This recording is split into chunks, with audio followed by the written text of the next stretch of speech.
Trauma Therapist Podcast, episode 505.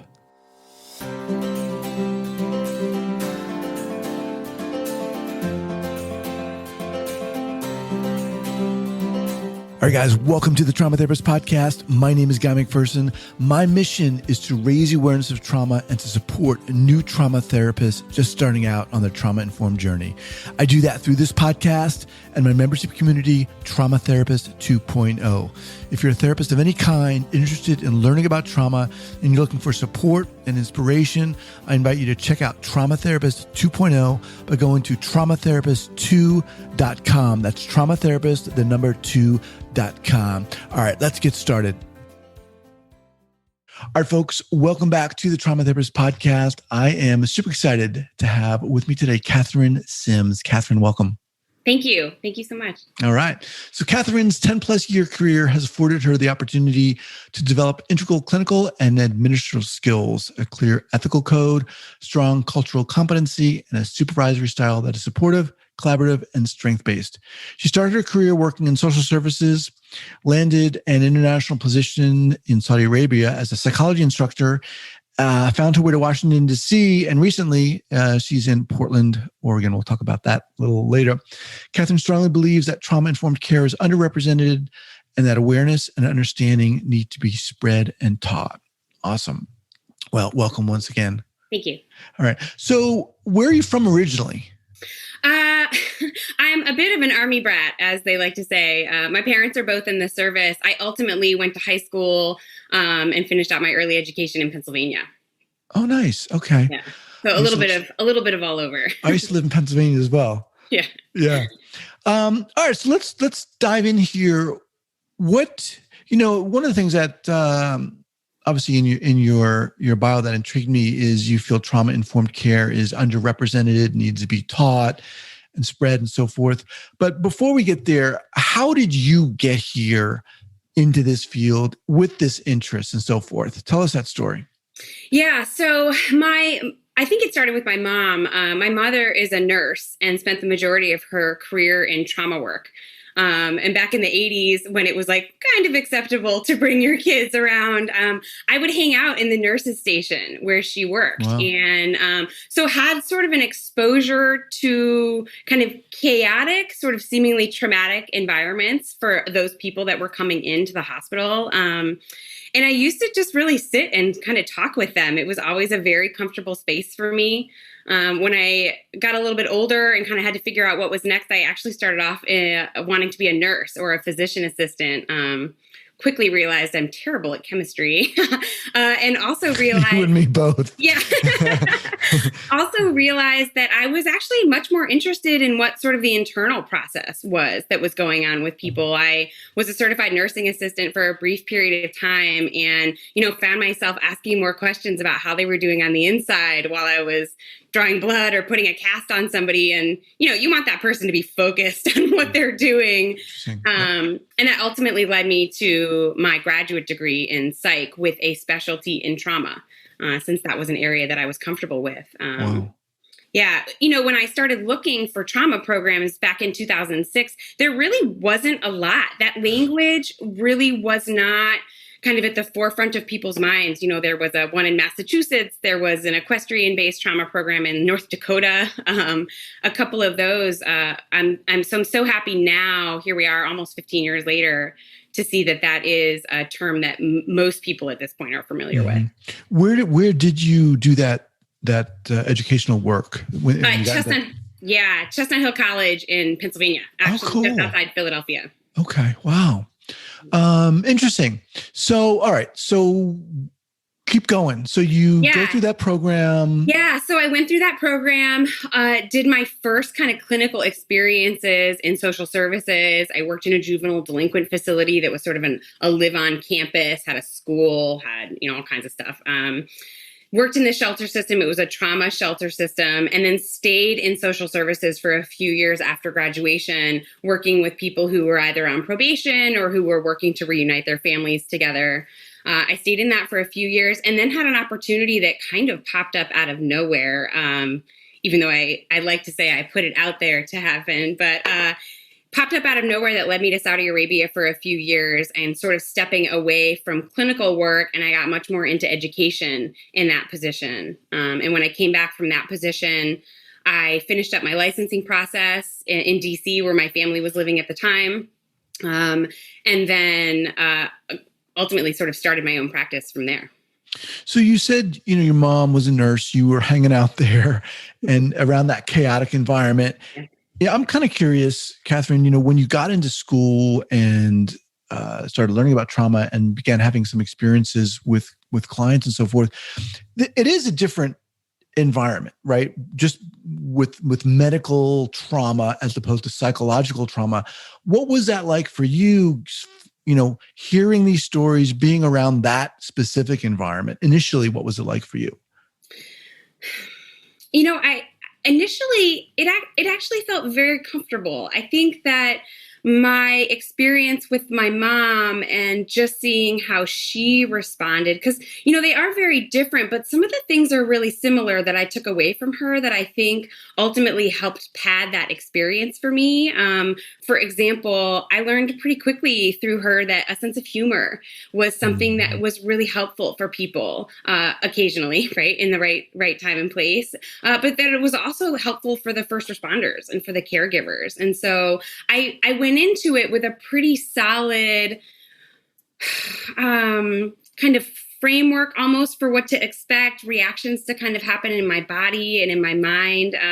So the transition was really about figuring out how to move through that, right? It wasn't any longer just about hearing those stories and knowing what happened to people, which is kind of that more medical side that I had exposure to. It was really like, okay, what do we do with this? Right. Now, how do we use this experience to help you move forward in a healthful manner? And that was the shift for me, was kind of those next steps. The actual intake of information, because you hear a lot, right? That is a lot of emotion. That's a lot of other people's nervous systems to be taking into your own. It was the what's next was the real stepping stone for me. So what did you find was helpful in terms of what you were learning in that program? Yeah. Chestnut Hill, and subsequently, I'm teaching at Northwestern, and they also do a wonderful job of this. So I'm so happy to see that over this 15 years we're growing in this area. But really, it was about boundaries. It was about self-care and recognizing that I can't sit down and listen to 30 and have 30 sessions in a week. Even though when I started off, I was like, I'm in it. I can do this all the time. This is not going to wear on me. I'm so excited. It was really kind of figuring out where that balance was around taking in this information, how it sits with me, what I do with it, and then, where that kind of leaves me. It can either leave you completely depleted and tired and exhausted, or you can find these ways of reflecting on yourself and implementing these coping skills for your own sake that allow you to be present and mindful when you're with these clients who are really telling you some pretty heavy stuff on a regular basis. Yeah, definitely. I mean, it sounds like you had a, pretty incredible foundation with your mom or through your mom and that experience, which was really cool. Yeah. When you started getting into this, Catherine, what did you find out about yourself? What did you need to do or not do? And how was everything sitting with you? Yeah. Well, I learned that I was uncomfortable with silence. That was a pretty big learning curve. I have lots of very sort of specific memories in those first couple of years, even starting off, particularly in those first 2 years, probably, where I would find myself, jumping in and not letting clients process entirely because the silence for me felt like a lack of productivity. Could you share one of those stories? Yeah, absolutely. I working in the shelter system. So this is one of my first clients, probably within the first 6 or 7 months of starting my practicum experience. And she had, unfortunately, comes from a low socioeconomic status. So we already know that she's limited in the resources that are available to her. She was in an abusive relationship and was subsequently set on fire at one point. Oh my God.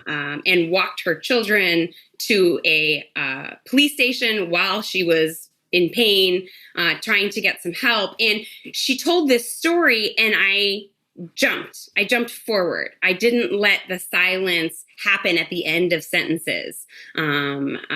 And I recall myself just kind of asking question after question after, well, how did that make you feel? Mm-hmm. You know, those very sort of stereotypical kind of questions you think of when you're first starting off. What did you do next? You know, what happened then? And moving that story along at a pace that I was picking, and not one that she was picking. I think that there would have been, in hindsight, there were opportunities for silence to let the words she was saying sink in. Both to myself and into the room and into her heart or into her mind or wherever that needed to go at that time.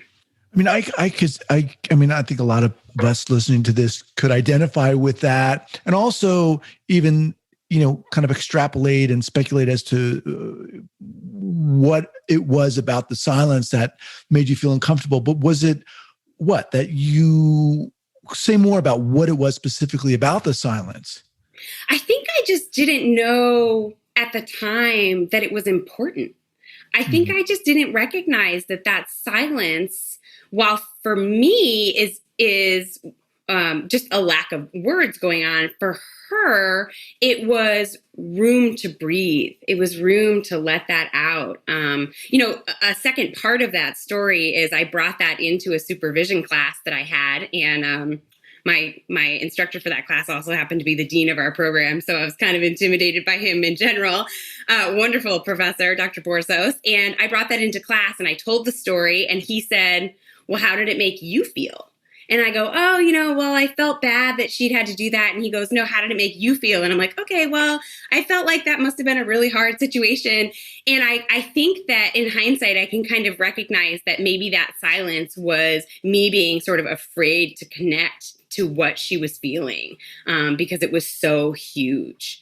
And I think I maybe just wasn't confident enough that I could handle that. And so, really easy to move through that silence when you're kind of trying to avoid your own feelings. Right. Yeah. Awesome, man. I love and appreciate that you shared that. That's such a great insight, especially for, newer clinicians, and even a great reminder for more experienced clinicians. This sense, the reality that when two people, when a therapist and a client, two people are having that experience, as a therapist, you cannot not be impacted and affected, but it's how you move through that. So subsequently, how did you learn to deal with such experiences like that? Well, I'll tell you my trick first, and the sort of easy version and then the longer version. But I actually, this is kind of funny, but I bring a glass of water into sessions with me, or coffee or tea, like whatever it might be. And originally when I started doing that, it was a suggestion of a supervisor. And she said, when you feel yourself, well, first off, you have to kind of be in touch with what you're doing, right? You have to sort of recognize that you're trying to move something along or avoiding something.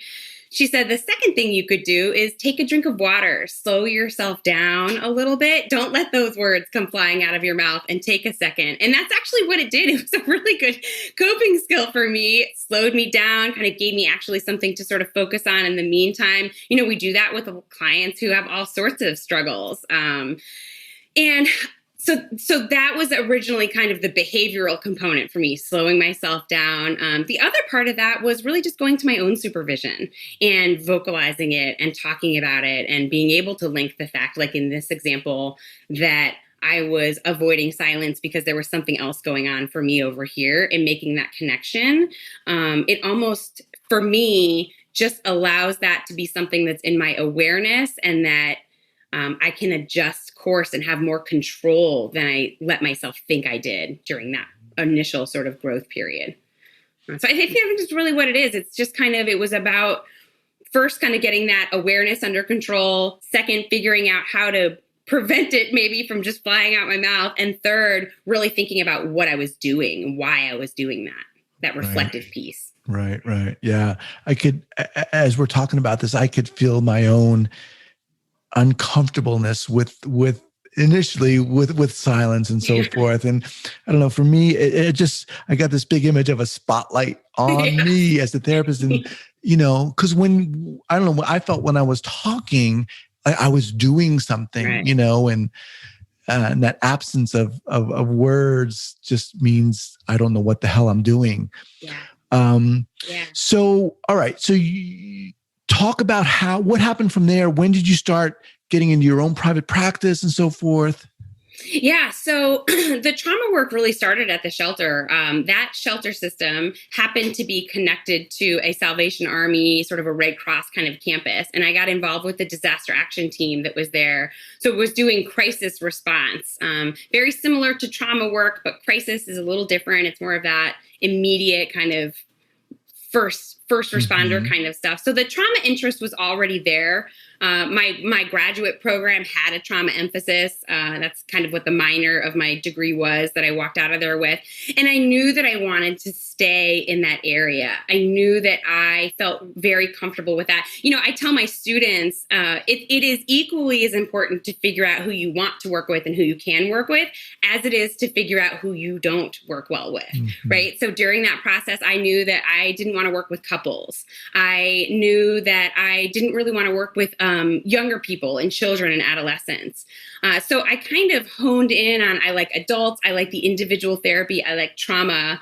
And that really informs sort of where you're looking, right? What you're looking to do.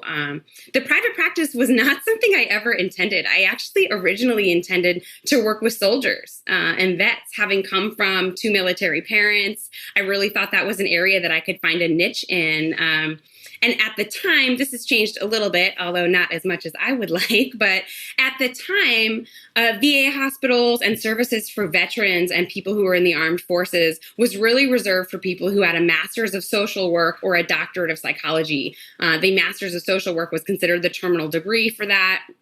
And LPCs, which is what I am, were left in this limbo area where we weren't really hireable for veteran services.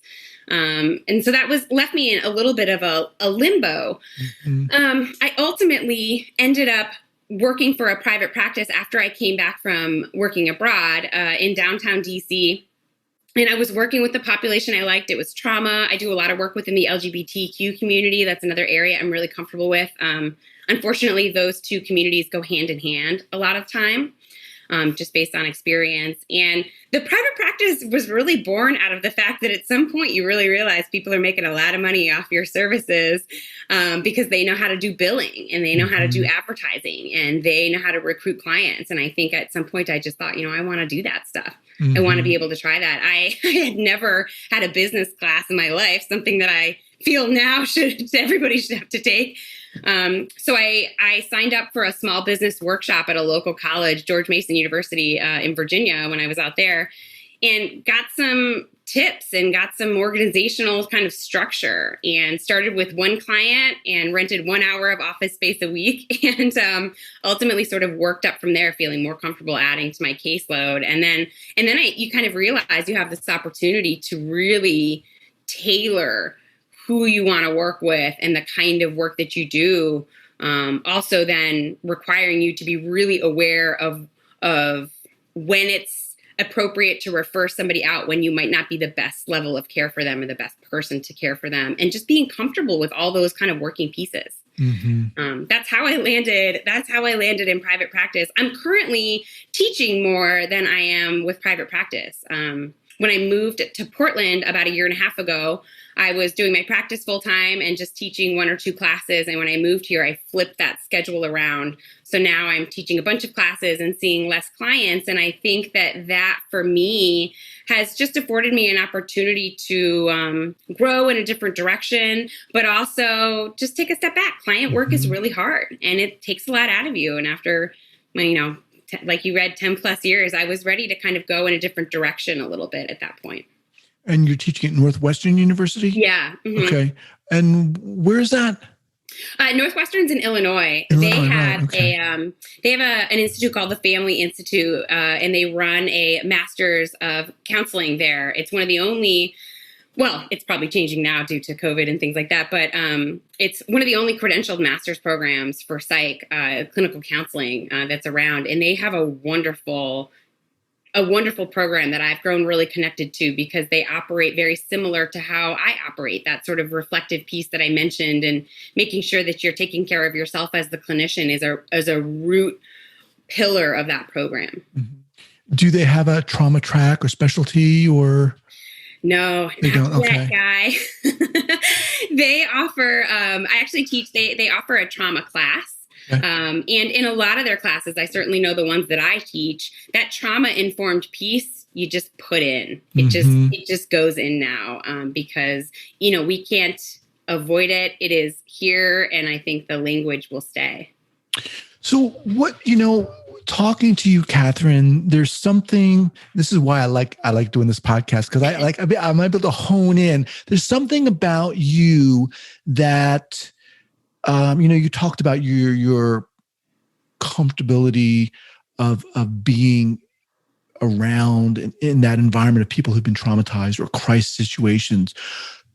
Talk more about that. And in terms of what you feel newer clinicians or your students, what are you seeing? What do you feel maybe people need to know or learn who are interested in doing that type of work? Yeah, that's a great question. I think that people need to recognize that this is a profession where you are not separate entirely from your work. This is a profession where it is a lot easier than some other professions to carry what is being thrown at you during your workday home with you, and into your own sort of personal space. So I think the thing to recognize is really making sure that you're sort of aware of what's happening in your body. I tell my students, especially when they come in and they are fired up from sessions or they're feeling really down from sessions, check in with your body. What's happening with your body? What's going on in your mind? Are you having racing thoughts? Are you having no thoughts at all? And really kind of checking in to see what your level of comfort is and whether that's all you can give, or whether there are things that you can do to make yourself a little bit more accessible in terms of what you can give in a session. So I think that's the thing that I want newer clinicians to take away, is that it is not just that you're learning how to work with clients. It is also that you're learning how to work with your stuff and figure out how to separate that from your clients. Otherwise, you're in session doing work on yourself. Right. Yeah. Well said. Because I know from my own experience, and I've talked about this before, when I got into graduate school, I knew I wanted to focus on trauma. And my goal was, to take in as much information as I could, workshops and books and what teacher was focusing on trauma. I didn't do exactly what you're talking about. I didn't really focus on myself. I mean, I kind of knew that was important, but I didn't realize how important it was. And the reason for that, and I'm curious to hear what your take on this is. For me, it was, again, you've got to look at yourself, and some as a clinician, as a therapist, and sometimes that's not easy. You've got to look at your own traumas. You've got to look at your own biases, your own fears, triggers, and so forth. And because they're going to come up, right? They're going to come up when you're in session. But I was, I think there was a lot of fear there to do that. There was a hesitancy to maybe admit how much like being bullied had impacted me as a kid and so forth. What are your thoughts on all that? Yeah, I mean, that what you say resonates. I was of the same mind. I was reading everything I could get my hands on. I was talking to people as much as I could get my hands on, like their time and their energy. And I think that, just to kind of think about that for a second, Guy, I think that hopefully moving forward with trauma getting so much attention right now, and there's research being done. We've got longitudinal studies finally happening around things. And I think that this self-reflection piece is going to need to be a part of everybody's education moving forward. I'm really hoping that that's what we see, because otherwise what we're looking at is generations of clinicians who burn out and who run out of compassion, right? Compassion fatigue, on top of Zoom fatigue, right? Who really struggle to be the type of clinician maybe that they wanted to be or that they see themselves being. You have to go through the mud in order to get to the other side of that. And I think the bit of advice or the piece of advice that I would offer is that, what you're doing is what you're asking clients to do for themselves. And we are meant to be models, right? And we're meant to model what healthy boundaries look like and what healthy relationships look like. And there is a bit that's kind of fraudulent, right? If you're also not willing to go to that space, because it does help you connect with what clients are saying. It does resonate with you. It does take on more meaning when you can say to yourself, oh, the bullying thing, right? Like, I've definitely thought about that. I've addressed that within myself. It's a very different thing to be sitting in session and have somebody be talking about being bullied and you find yourself activated and unfocused and right. And it is a barrier to success, I think, in this field if you are not willing to go there. Doesn't mean you have to like it. Doesn't mean you have to be thrilled about everything that's happened to you and how you've chosen to deal with it. But it does mean that you have to recognize it as part of your story and understand the role that it plays in you as a clinician. All right. So I'm talking with Catherine Sims. Catherine, what's the best way for people to get in contact with you? I have a Psychology Today page. That's probably the best way. I also have a LinkedIn page. And I keep pretty up to date. There's information about how to contact me, how I practice, those kinds of details. Okay. And we'll have those links up at the show notes page at the traumatherapistpodcast.com. So, all right. Any go-to book recommendation, whether trauma related or not, whatever, what do you have for us? Yeah, I have one. It was written in 1980. They've come out since with the 25th anniversary edition that was published, I think, in 2004, 2005. It's a book that my father has recommended to me numerous times, various points in my life. It's called Transitions. I think it's Making Sense of Life's Changes, written by William Bridges. And it really just kind of, it's not a trauma book. That's not the root of it. It really just kind of talks about the transitional spaces and the transitional times that we find ourselves in, recognizing that people get very excited about new beginnings, but we also have to understand that new beginnings come with an end of something, right? Mm-hmm. Either the end of expectation for something else, the end of an actual job, the end of, living in a certain place and making sure that we give attention to that part of it as well. Very cool. Transitions. Okay. By William Bridges. Again, I'll have that linked up. So before we close out, I want to kind of go back on something. You said that, you were seeing clients and teaching and things kind of switched around. It's given you maybe a different perspective. How has that changed for you? What is that perspective? What are you realizing about yourself and so forth since this change? Well, I'm realizing that I love the supervision piece at this point in my career. Having backed away from direct client contact, I have an opportunity with the work through the school to supervise students who are doing their practicum experiences. So it's been an interesting journey for me to reflect on how far I've come in my own process. Those jittery nerves and the like you sort of said, that wanting to take in all the information. I have such a strong appreciation for that and respect for those students. I think the thing that has been most interesting as of late, Guy, just to add this on the end here, with COVID this year, there's obviously been a lot of changes to how we do counseling, to what that looks like. It's totally different experience to get this little box view of somebody and not be able to see, are you picking your nails right now? Are you shaking your leg? Like all these kinds of things. I think the thing that I just want to throw out there to new clinicians or clinicians who are feeling a little or kind of a lot challenged by these new set of circumstances is that it's twofold. I think there's a little bit of nervousness around the fact that we've got new clinicians who maybe will be graduating having not seen a client in person. But the flip side of that is that I believe that this telehealth at some level is here to stay. we have crossed the threshold now. It's a lot more accepted. We will see a lot of advances in this. And so I just try and encourage those new clinicians, especially clinicians who are under, heavy supervision and who have that right now, to recognize that, well, yes, things are different. You will also be the first set of graduating clinicians who have telehealth experience, because that was not something that I was trained in when I was in school or as a young clinician. And I just think that that's going to be a real benefit and a real level of competency that we'll see in these new clinicians. And I'm very excited for that. Awesome. Appreciate you sharing that. All right, Catherine, it's been great having you on here. Really appreciate it. And we'll be in touch. Great. Thank you so much, Guy. Have a great day. All right.